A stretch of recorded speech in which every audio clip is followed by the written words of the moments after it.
നമസ്കാരം. നമുക്കിന്ന് ഉണ്ടാക്കാൻ പോണത് ഒരു ഹെൽത്തിയായ ബനാന വീറ്റ് കേക്കാണ് ഉണ്ടാക്കാൻ പോണത്. അതിൻ്റെ പ്രത്യേകത എന്തെന്ന് വെച്ചാൽ നമുക്കതിൽ മൈദ എടുക്കണില്ല, മൈദയ്ക്ക് പകരം വീറ്റാണ് പറഞ്ഞല്ല. പിന്നെ മുട്ടയില്ല, ഓയിലില്ല, ഷുഗർ ഇല്ല. അതാണ് അതിൻ്റെ മെയിൻ ഇത്. അത് മാത്രമല്ല, എല്ലാവർക്കും എളുപ്പത്തിൽ ഉണ്ടാക്കാൻ പറ്റുന്ന രീതിയിൽ ഞാൻ ഓവനോ ബീറ്ററോ ഒന്നും ഇല്ലാതെ ആണ് ഞാൻ സാധാരണയായിട്ട് മിക്സിയും പാനും യൂസ് ചെയ്തിട്ടാണ് സ്റ്റവിൽ വെച്ചാണ് ഉണ്ടാക്കുന്നത്. അപ്പോൾ അതുകൊണ്ട് എല്ലാവരും എളുപ്പത്തിൽ ഉണ്ടാക്കാം. അതിനായിട്ട് ഞാൻ 1 കപ്പ് ഗോതമ്പ് പൊടിയാണ് എടുത്തിട്ടുള്ളത്. അത് നിങ്ങളിപ്പോൾ ഏത് ബ്രാൻഡ് വേണമെങ്കിലും എടുക്കാം, വീട്ടിൽ പൊടിച്ചതായാലും കുഴപ്പമില്ല. പിന്നെ മെയിനായിട്ട് 2 പഴം എടുത്തിട്ടുണ്ട്. അത് ഞാനിപ്പോൾ ഇവിടെ 2 റോബസ്റ്റയുടെ പഴമാണ് എടുത്തിട്ടുള്ളത്. അറിയാമല്ലോ, നാട്ടിലൊക്കെ പച്ച കളർ തോലോട് കൂടെ കിട്ടണ ആ പഴമാണ്. അത് നല്ല പഴുത്തതെടുക്കുക. ഇപ്പം നമുക്ക് ഈ മാവിലേക്ക് 1 ടീസ്പൂൺ ബേക്കിംഗ് പൗഡറും 1/4 ടീസ്പൂൺ സോഡാപ്പൊടിയും ഇട്ടിട്ടാണ് ഞാൻ മിക്സ് ചെയ്യാൻ പോണത്. അപ്പം ഞാൻ ഇപ്പോൾ എടുത്തിട്ടുള്ള മാവാണെങ്കിൽ 250 ml കപ്പിലാണ് 1 കപ്പ് എടുത്തിട്ടുള്ളത്. എൻ്റെ കപ്പ് 250 ml കപ്പാണ്. അതിലാണ് 1 കപ്പ് ഞാൻ എടുക്കുന്നത്. ഇതിലേക്കിപ്പോൾ ബേക്കിംഗ് പൗഡറും സോഡാ പൊടിയും ഇട്ട് ഒന്ന് ഇടഞ്ഞാണ് എടുക്കാൻ പോകുന്നത്. നെറ്റ് കൊണ്ട് സ്പൂൺ കൊണ്ട് മിക്സ് ചെയ്യുകയാണെങ്കിൽ നമുക്ക് നല്ലപോലെ മിക്സ് ആകത്തില്ല. അതുകൊണ്ട് നമുക്ക് നെറ്റ് വെച്ച് തന്നെ ഒന്ന് അരിച്ചെടുക്കാം. ഒരു 2-3 തവണ അരിച്ചെടുക്കുകയാണെങ്കിൽ നമുക്കത് നല്ല പോലെ മിക്സായി കിട്ടും. അതുകൊണ്ട് ഞാൻ അരിച്ചെടുക്കുകയാണ്.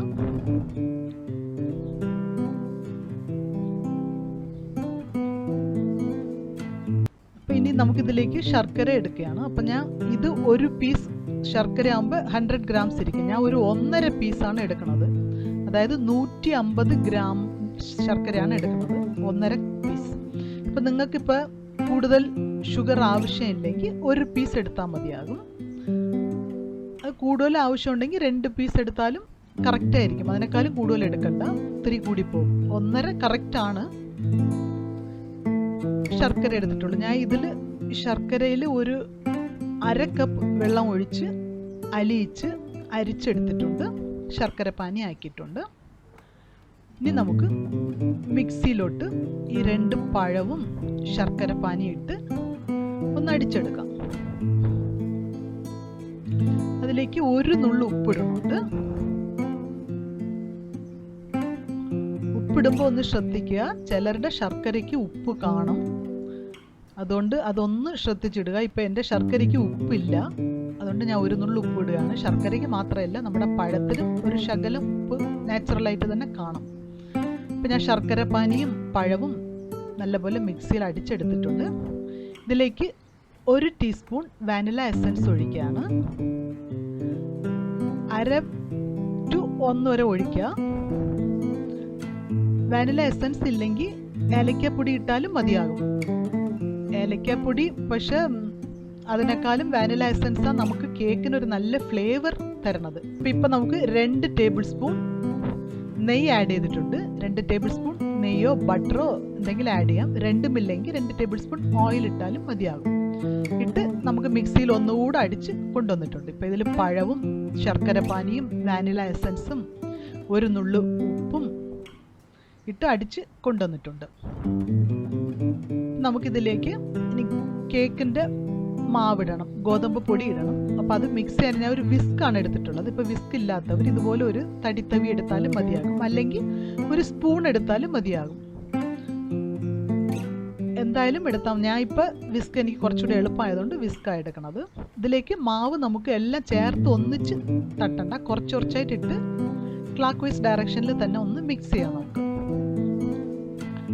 എളുപ്പത്തിൽ എല്ലാവർക്കും കുട്ടികൾക്ക് വരെ ഉണ്ടാക്കാൻ പറ്റുന്ന ഒരു കേക്കാണ്. അപ്പം മിക്സ് ചെയ്തിട്ടുണ്ട്. നോക്കുക, നമ്മുടെ കൺസിസ്റ്റൻസി ഇത് കുറച്ച് തിക്കാണ്. നമുക്കിങ്ങനെയല്ല, കുറച്ചുകൂടെ ലൂസ് ആക്കണം. അപ്പം അതിനായിട്ട് ഞാൻ ഇപ്പോൾ ഒരു 1/2 കപ്പ് പാലെടുത്തിട്ടുണ്ട്. 1/2 കപ്പും ഒഴിക്കാൻ പോണില്ല, കുറച്ച് കുറച്ചായിട്ട് ഒഴിച്ച് നോക്കാം. നമുക്ക് എത്ര ആവശ്യപ്പെടണം അത്രയും നമുക്ക് എടുക്കാം. നമുക്ക് എന്തായാലും 1/4 മുതൽ 1/2 കപ്പ് വരെ പാല് ആവശ്യപ്പെടും. അതായത് നമ്മുടെയൊക്കെ മാവിൻ്റെയൊക്കെ കമ്പനി അനുസരിച്ച് അത് വെള്ളത്തിൻ്റെ അളവ് കൂടുകയും കുറയുകയും ചെയ്യും. പിന്നെ അത് മാത്രമല്ല, പഴത്തിൻ്റെ അളവും കൂടെ വെച്ചിട്ടായിരിക്കും. പഴം അല്പം വലുതാണെങ്കിൽ അത് കുറച്ചുകൂടെ വെള്ളത്തിൻ്റെ അളവ് കൂടുതൽ ലൂസായിട്ട് വരും. അപ്പോൾ അതുകൊണ്ട് നോക്കി പാൽ ഒഴിക്കുക. ഇപ്പം ഞാൻ അര ഒഴിച്ചിട്ടില്ല, എനിക്ക് അര കപ്പിൽ കുറച്ച് ബാക്കി വന്നിട്ടുണ്ട്, ഒരു 2 ടേബിൾ സ്പൂൺ പോലെ ബാക്കി വന്നിട്ടുണ്ട്. നിങ്ങളൊരു 1/4 കപ്പ് ഒരല്പം ഒഴിച്ചാൽ മതിയാകും. അരക്കപ്പ് കംപ്ലീറ്റ് ഒഴിക്കേണ്ട ആവശ്യമില്ല. പക്ഷെ വീട്ടിലൊക്കെ പൊടിക്കണ മാവാണെങ്കിൽ ചിലപ്പോൾ അരക്കപ്പ് ആവശ്യപ്പെടുമായിരിക്കും. അപ്പോൾ നമുക്കിപ്പോൾ ഈ കേക്ക് ബാറ്റർ ആണെങ്കിൽ ഞാൻ ഒരു കേക്ക് ടിന്നിലാണ് വെക്കാൻ പോണത്. അതിന് മുമ്പിലായിട്ട് ഞാൻ കുറച്ച് നട്ട്സ് ആഡ് ചെയ്യണുണ്ട്. ഇത് നട്ട്സ് ഓപ്ഷണലാണ്, പക്ഷേ ഇടുകയാണെങ്കിൽ നല്ല ടേസ്റ്റ് ആയിരിക്കും. നട്ട്സ് അല്ലെങ്കിൽ നിങ്ങൾ മുകളിൽ ഒന്ന് ഡെക്കറേറ്റ് ചെയ്താലും മതിയാകും. അപ്പോൾ ഞാൻ നട്ട്സ് ഇട്ട് മിക്സ് ചെയ്തിട്ടുണ്ട്. കേക്ക് ടിന്നിൽ എടുത്തിട്ടുണ്ട് ഞാൻ അതിൽ. ഇത് നിങ്ങളിപ്പോൾ എന്തെങ്കിലും അലുമിനിയത്തിൻ്റെയോ സ്റ്റീലിൻ്റെയോ അല്ലെങ്കിൽ ഇപ്പോൾ സ്റ്റീമറിൽ വെക്കുന്ന പാത്രമായിരുന്നാലും കുഴപ്പമില്ല, എന്ത് പാത്രമായിരുന്നാലും എടുക്കുക. ഒന്നുമില്ലെങ്കിൽ ടിഫിൻ ബോക്സ് എങ്കിലും വീട്ടിൽ കാണും, അതെങ്കിലും എടുത്താൽ മതിയാകും. ഞാൻ ഇപ്പോൾ അതിലൊരു ബട്ടർ പേപ്പറാണ് ഇട്ടിട്ടുള്ളത്, അതായത് താഴെ നെയ്യ് തടവിയിട്ട് അതിൽ ബട്ടർ പേപ്പർ ഇട്ടിട്ടുള്ളൂ. നിങ്ങൾക്ക് ബട്ടർ പേപ്പർ ഇല്ലെങ്കിൽ അല്പം നെയ്യ് തടവിയിട്ട് കുറച്ച് മാവ് ഡസ്റ്റ് ചെയ്തെടുത്താൽ മതിയാകും. ബട്ടർ പേപ്പർ എങ്ങനെ ഉണ്ടാക്കാമെന്ന് ഞാൻ പറയാം.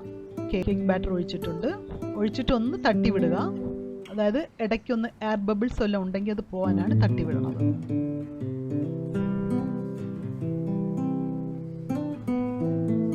ഇനി ഇതിലേക്ക് മുകളിലേക്ക് ഞാൻ കുറച്ച് നട്ട്സ് ഇട്ട് ഡെക്കറേറ്റ് ചെയ്യാൻ പോവുകയാണ്. ഞാൻ കാഷ്യൂനട്ടും റൈസിനും മാത്രമാണ് ഈ കേക്കിൽ എടുത്തിട്ടുള്ളത്. ഞാൻ പാനിലാണ് വയ്ക്കാൻ പോണത് പറഞ്ഞായിരുന്നല്ലോ. അപ്പോൾ പാൻ ആണെങ്കിൽ ഞാൻ നേരത്തെ ചൂടാകാൻ വെച്ചിട്ടുണ്ടായിരുന്നു. അതായത് കേക്ക് മിക്സ് ചെയ്യുമ്പോൾ തന്നെ, കേക്ക് ബാറ്റർ മിക്സ് ചെയ്യുമ്പോൾ തന്നെ അത് സ്റ്റവിൽ വെച്ച് ചൂടാകാൻ വെച്ചിട്ടുള്ളൂ. അപ്പോൾ ഞാൻ പഴയ ഒരു നോൺ സ്റ്റിക്ക് പാത്രമാണ് എടുത്തിട്ടുള്ളത്. എൻ്റെ അടുത്ത് ഇത് യൂസ് ചെയ്യാത്തൊരു പാത്രമാണ്. അപ്പോൾ അതിൻ്റെ അകത്ത് ഒരു സ്റ്റാൻഡ് ഇട്ടാണ് വെക്കേണ്ടത്. എന്തെങ്കിലും പാത്രത്തിൻ്റെ താഴെ വെക്കണ ഒരു സ്റ്റാൻഡ് ഇട്ടാൽ മതിയാകും. നമുക്ക് ഈ അടപ്പ് കറക്റ്റായിട്ട് ഫിറ്റായിരിക്കുന്ന ഒരു പാത്രമായിട്ട് നിങ്ങൾ ചൂസ് ചെയ്യുക. നിങ്ങൾക്ക് ഇങ്ങനെ അടപ്പ് ഫിറ്റായിട്ടുള്ള പാത്രം ഇല്ലെങ്കിൽ കുക്കർ എടുത്താലും മതിയാകും. കുക്കറാകുമ്പോൾ എല്ലാവർക്കും അടപ്പ് കറക്റ്റായിരിക്കുമല്ലോ, ഇടയ്ക്ക് ഹോളില്ലാതെ. അപ്പോൾ അതായാലും മതിയാകും. ഇപ്പം ചൂടായ പാത്രത്തിലേക്ക് അകത്ത് ഞാൻ സ്റ്റാൻഡ് ഇട്ടിട്ട്, സ്റ്റാൻഡ് ഇല്ലാത്തവർ കുറച്ച് മണ്ണോ അല്ലെങ്കിൽ കുറച്ച് ഉപ്പോ ഇടാം സ്റ്റാൻഡിന് പകരം. അല്ലെങ്കിൽ ഒന്നുമില്ലെങ്കിൽ ഒരു പാത്രത്തിൻ്റെ അടപ്പോ ചെറിയ പ്ലേറ്റോ ഉണ്ടെങ്കിലും ഇട്ടാലും മതിയാകും. എന്തെങ്കിലും ഒരു സാധനം വച്ചിട്ടായിരിക്കണം നമ്മുടെ കേക്ക് ടിന്നകത്ത് വെക്കേണ്ടത്. അപ്പോൾ കേക്ക് ടിന്നകത്ത് വെക്കുമ്പോൾ ഒന്ന് ശ്രദ്ധിക്കുക, ആ നമ്മുടെ കേക്ക് ടിന്നാണെങ്കിൽ സൈഡിൽ മറ്റേ ചൂടായ പാത്രത്തിലേക്ക് ടച്ച് ചെയ്യാത്ത രീതിയിൽ വയ്ക്കുക. അപ്പോൾ തന്നെ അത് കറക്റ്റായിട്ടിരിക്കുക. അല്ലെങ്കിൽ കേക്ക് ടിൻ ടച്ച് ചെയ്യുകയാണെങ്കിൽ നമ്മുടെ ടെമ്പറേച്ചർ കൂടും ഓട്ടോമാറ്റിക്കായിട്ട്. വച്ചിട്ട് നമുക്ക് അടച്ചു വയ്ക്കാം. ഇപ്പം അടച്ച് ഒരു 30 മിനിറ്റ്സ് വയ്ക്കാം. അതായത് നമുക്കിത് പ്രീ ഹീറ്റ് ചെയ്ത പാത്രത്തിൻ്റെ അകത്താണ് കേക്ക് ടിൻ വെച്ചത്. കേക്ക് ടിൻ വെച്ച് ഒരു 5 മിനിറ്റ് മീഡിയം ഫ്ലെയിമിൽ വയ്ക്കുക. അത് കഴിഞ്ഞിട്ട് ഒരു 25 മിനിറ്റ്സ് വെരി ലോ ഫ്ലെയിമിൽ വയ്ക്കുക. ഒരു 30 മിനിറ്റ്സ് കഴിഞ്ഞിട്ട് നമുക്ക് വെന്തിട്ടുണ്ടോ എന്ന് നോക്കാം. നോക്കിയിട്ട് വെന്തില്ലെങ്കിൽ കുറച്ച് സമയം കൂടെ വയ്ക്കാം. ഇപ്പോൾ ആ സമയം കൊണ്ട് നമുക്ക് ബട്ടർ പേപ്പർ എങ്ങനെ ഉണ്ടാക്കാമെന്ന് നോക്കാം. നമുക്ക് ബട്ടർ പേപ്പർ ഉണ്ടാക്കാം. ഒരു 2 A4 പേപ്പറും 1 ടേബിൾ സ്പൂൺ ഓയിലും ഉണ്ടെങ്കിൽ നമുക്ക് ബട്ടർ പേപ്പർ റെഡിയായി. അപ്പോൾ ഇപ്പോൾ ഞാൻ കുറച്ച് ഓയിൽ എടുത്തിട്ടുണ്ട്. ഞാൻ ഒലീവ് ഓയിലാണ് യൂസ് ചെയ്യണത്. നിങ്ങൾക്ക് ഏത് ഓയിൽ നിങ്ങൾ വീട്ടിൽ യൂസ് ചെയ്യണം ഓയിൽ എടുക്കാം. എടുത്തിട്ട് ഒരു ബ്രഷ് എടുത്ത് നമുക്ക് എല്ലായിടവും ഒന്ന് ബ്രഷ് ചെയ്ത് സ്പ്രെഡ് ചെയ്യാം. ഒന്നിൻ്റെ പുറത്ത് ഒന്നായിട്ടാണ് ഞാൻ പേപ്പർ വച്ചിട്ടുള്ളത്. അപ്പോൾ ബ്രഷ് ഇല്ലാത്തവർ ഒരു സ്പൂൺ എടുത്ത് ഒന്ന് സ്പ്രെഡ് ചെയ്താലും മതിയാകും. ഒന്ന് എല്ലായിടവും ഒന്ന് സ്പ്രെഡ് ചെയ്യാം. നമുക്ക് പറ്റണതും ബട്ടർ പേപ്പർ യൂസ് ചെയ്യുക. സിൽവർ ഫോയിൽ നമുക്ക് യൂസ് ചെയ്യേണ്ട. സിൽവർ ഫോയിൽ അൺഹെൽത്തി ആണ്. അപ്പം കേക്കിലൊക്കെ ചിലർ സിൽവർ ഫോയിൽ ഇടാറുണ്ട്. അങ്ങനെ മാറ്റിയിട്ട് ബട്ടർ പേപ്പർ തന്നെ ഇടുക. ഇത് ഈസി ആയിട്ട് തന്നെ നമുക്ക് വീട്ടിൽ ഉണ്ടാക്കാൻ പറ്റുന്ന ഒരു ബട്ടർ പേപ്പറാണ്. ഇപ്പം നമുക്ക് എല്ലായിടവും മോളിയുള്ള ഷീറ്റ് ഫുൾ നമുക്ക് സ്പ്രെഡ് ചെയ്തിട്ടുണ്ട്. ഇപ്പം താഴെ നോക്കാം, അതിൻ്റെ താഴെയും അതിൻ്റെ അടുത്ത പേപ്പറിലും അത് ടച്ച് ചെയ്തിട്ടുണ്ട്. അപ്പം നമുക്ക് ഈ വശവും അതിൻ്റെ മറ്റേ വശവുമായിട്ട് കൂട്ടി വെച്ചിട്ട് ആ ബാക്കിലുള്ള പേപ്പറിൻ്റെ അടിവശത്തിൽ ലൈറ്റായിട്ടൊന്ന് തടവിടാം. അത് കൂടുതലായിട്ട് മറ്റതുപോലെ തടവണ്ട, ലൈറ്റായിട്ടൊന്ന് തടവിയാൽ മതിയാകും. എല്ലായിടവും സ്പ്രെഡായി കഴിഞ്ഞിപ്പം നമുക്ക് ഫ്രണ്ട് ആ ഒരു സൈഡ് ഫസ്റ്റിലുള്ള ഒരു സൈഡ് മാത്രം തന്നെ നല്ലവണ്ണം സ്പ്രെഡ് ചെയ്തത്, അടുത്ത് ലൈറ്റായിട്ട് തന്നെ തടവി കൊടുത്തു. അപ്പോൾ എല്ലായിടവും ഓട്ടോമാറ്റിക്കായിട്ട് തന്നെ നമുക്ക് ഓയിലായിട്ടുണ്ട്. ഇനിയിപ്പോൾ എക്സസ് ആയ ഓയിലിന് ഒരു നല്ലൊരു വെള്ള തുണി എടുത്ത് ഒന്ന് തുടച്ച് കളയാം. എല്ലാം രണ്ട് സൈഡും ഒന്ന് തൂത്ത് കളയുക. നമുക്കിത് ഫോൾഡ് ചെയ്ത് തന്നെ വീട്ടിൽ സ്റ്റോർ ചെയ്യാം. നമുക്ക് എത്ര ദിവസം വേണമെങ്കിലും നിങ്ങൾ സ്റ്റോർ ചെയ്യാം. ആവശ്യപ്പെടുമ്പോൾ നിങ്ങൾ എടുത്ത് യൂസ് ചെയ്താൽ മതിയാകും, ബട്ടർ പേപ്പർ ആവശ്യപ്പെടുമ്പോൾ. അതുകൊണ്ട് നിങ്ങൾ ഫ്രീ ടൈമിലൊക്കെ ഇതുപോലെയൊക്കെ ബട്ടർ പേപ്പർ ഉണ്ടാക്കി വീട്ടിൽ വെച്ചിരിക്കാം. ഇത് കടയിൽ നിന്ന് വാങ്ങിക്കണ സെയിം ബട്ടർ പേപ്പറായിട്ട് തന്നെ ഇരിക്കും കാണാൻ. ഈസി ആയിട്ട് ഉണ്ടാക്കാൻ പറ്റുന്ന ഒരു ബട്ടർ പേപ്പറാണ്. ഇതോടെ കേക്ക് എന്തായെന്ന് നോക്കാം.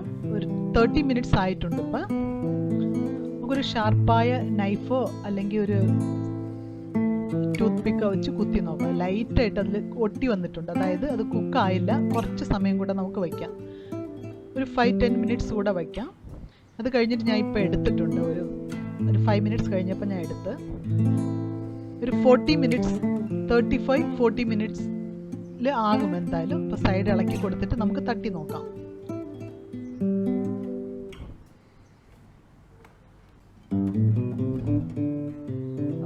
നമ്മുടെ ബട്ടർ പേപ്പർ വെച്ചതുകൊണ്ട് താഴെ ഒന്നും ഒട്ടിയിട്ടില്ല. അതില്ലെങ്കിലും കുഴപ്പമില്ല, നിങ്ങൾ മാവ് ഡസ്റ്റ് ചെയ്തെടുക്കാനേ ഉള്ളൂ. അത് ഇളകി വരുന്നുണ്ട്. നല്ല സോഫ്റ്റുമാണ് കേക്ക്. അത് നല്ല ഫ്ലേവർ മണം, ബനാനയുടെ ഒക്കെ മണമാണ് നല്ലവണ്ണം. നമുക്ക് ശർക്കരയും ഗോതമ്പ് പൊടിയും എടുത്തതുകൊണ്ടാണ് ആ കളർ നമുക്കിങ്ങനെ ഇരിക്കുന്നത്, ബ്രൗൺ കളറായിട്ട്. നിങ്ങൾ ഉണ്ടാക്കുമ്പോൾ ടെമ്പറേച്ചർ മാത്രം ഒന്ന് ശ്രദ്ധിച്ചാൽ മതി. കേക്ക് നല്ല സോഫ്റ്റായ അടിപൊളി കേക്കായിട്ട് വരും. ഇതിന് മുമ്പിൽ ഞാൻ വീറ്റ് കേക്ക് ഇട്ടിട്ടുണ്ടായിരുന്നു. ആവശ്യമുള്ളൊരു ഡിസ്ക്രിപ്ഷൻ ബോക്സിൽ താഴെ നോക്കുക. അത് കുറേ പേര് ട്രൈ ചെയ്ത് എനിക്ക് വാട്സപ്പിൽ ഫോട്ടോസ് അയച്ചു തരുന്നുണ്ടായിരുന്നു. താങ്ക് യു എല്ലാവർക്കും. അത് ട്രൈ ചെയ്യാത്തവർ ട്രൈ ചെയ്യുക. ഈ കേക്കും എല്ലാവരും ട്രൈ ചെയ്യുക. ഹെൽത്തി കേക്കാണ്, ട്രൈ ചെയ്യുക. ഞങ്ങളുടെ ചാനൽ സബ്സ്ക്രൈബ് ചെയ്യാത്തവർ സബ്സ്ക്രൈബ് ചെയ്യുക, ലൈക്ക് ചെയ്യുക, ഷെയർ ചെയ്യുക. സബ്സ്ക്രൈബ് ചെയ്യുമ്പോൾ സൈഡിൽ വരുന്ന ബെൽ ബട്ടൺ, ഓൾ എന്ന് പറയുന്ന ബെൽ ബട്ടൺ ഒന്ന് ക്ലിക്ക് ചെയ്യുക. അപ്പോൾ തന്നെ അത് ഞങ്ങളുടെ നോട്ടിഫിക്കേഷൻ നിങ്ങൾക്ക് അതതായ ടൈമിൽ കിട്ടും, അല്ലെങ്കിൽ നോട്ടിഫിക്കേഷൻ കിട്ടത്തില്ല. അപ്പോൾ ഇപ്പോൾ കേക്ക് റെഡി ആയിട്ടുണ്ട്. നമുക്ക് നല്ല സോഫ്റ്റായ ടേസ്റ്റിയായ ഹെൽത്തി കേക്കാണ്. ഇത് എല്ലാവരും ധൈര്യമായിട്ട് കഴിക്കാം. ഉണ്ടാക്കാൻ എളുപ്പമാണ്. നമുക്ക് ഒന്നും വേണ്ട, ബീറ്ററോ അവനോ ഒന്നും വേണ്ട. പക്ഷേ ഇത് അവനിൽ വെച്ചും നിങ്ങൾക്ക് ഉണ്ടാക്കാം. ഞാൻ കഴിഞ്ഞ ആ വീറ്റ് കേക്ക് ഉണ്ടാക്കിയതുപോലെ നിങ്ങൾ അവനിൽ വെച്ച് ഉണ്ടാക്കാം. അവനിൽ വെച്ച് ഉണ്ടാക്കാൻ കുറച്ച് എളുപ്പമാണ്. വേഗം നമുക്ക് 20 മിനിറ്റ്സിൽ തന്നെ പണി കഴിയും. ഇത് അല്പം സമയം എടുക്കാം, അത്രേ ഉള്ളൂ. അന്ന് അവനിൽ വെച്ച് ഉണ്ടാക്കിയ ആ സെയിം കേക്ക് ഇതുപോലെ പാനിൽ വെച്ചും നിങ്ങൾക്ക് ഉണ്ടാക്കാം. നമുക്കിപ്പോൾ കട്ട് ചെയ്യുന്നുണ്ട്. നല്ല സോഫ്റ്റാണ്, കണ്ട കത്തി വയ്ക്കുമ്പോൾ തന്നെ അത് മനസ്സിലാവുന്നുണ്ട്. നല്ല സോഫ്റ്റായിട്ട് താഴെ ഇറങ്ങി പോകുന്നുണ്ട്. ഞാൻ പീസ് എടുത്ത് കാണിക്കാം. നല്ല സോഫ്റ്റായ അടിപൊളി കേക്ക് റെഡി. കണ്ട നല്ല അങ്ങ് സോഫ്റ്റാണ്. നിങ്ങളെല്ലാവരും തീർച്ചയായും ട്രൈ ചെയ്ത് നോക്കുക. ഷെയർ ചെയ്യുക, സബ്സ്ക്രൈബ് ചെയ്യുക. Thank you.